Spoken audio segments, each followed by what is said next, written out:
Yasin Börü ve arkadaşlarının 8. davasının 8. duruşması yapılıyor. Bu duruşmaya da Hüdapar olarak katıldık.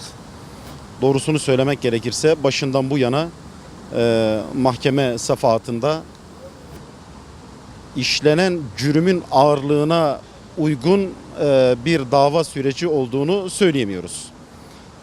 Esasen meselenin daha iyi anlaşılması için şu hususlara dikkat çekmekte fayda var.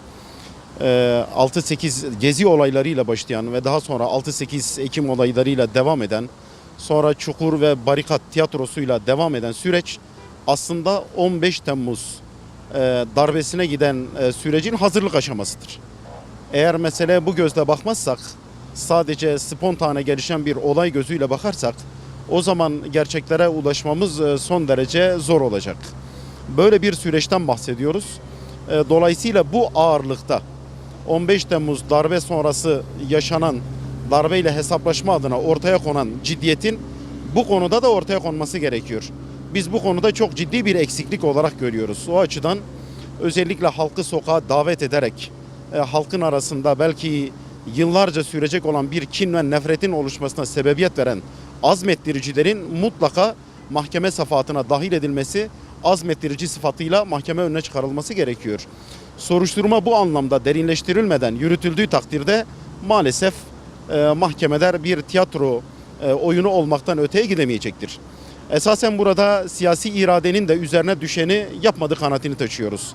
Bunu Sayın Başbakan'ın daha önce bir vesileyle ifade etmiş olduğu 6-8 Ekim olaylarının hesabı hala görülmedi, hala duruyor şeklinde. Evet, Sayın Başbakan'ın söylemiş olduğu doğru bir tespittir. Biz de bu tespite katılıyoruz. 6-8 Ekim olaylarının hesabı hala görülmemiş. Mahkeme devam ediyor olmasına rağmen görülmemiştir ve görülmüyor. O zaman biz siyasi iradeye şunu soruyoruz. Sayın Başbakan'a neden bu hesap görülmüyor? Ne bekletiliyor? Bu mazlum insanların yüreklerinin rahat etmesi, adaletin tecelli etmesi için ne adına bekleniyor sorusunu haklı olarak bizler sormak zorundayız.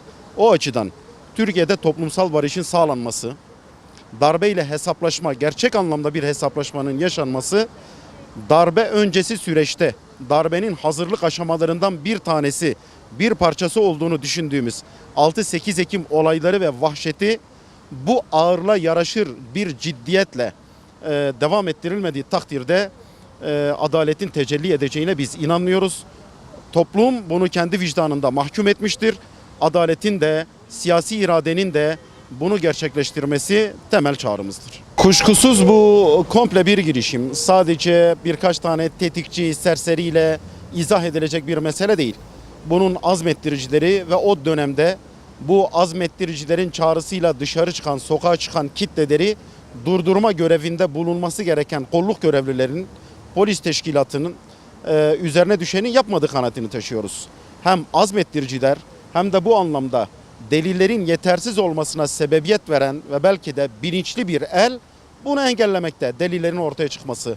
Bunun da hem emniyet hem siyaset hem de farklı kesimlerle bir işbirliği içerisinde olduğunu düşünüyoruz. O açıdan söylediğiniz gibi bizler de bu kanaati taşıyoruz.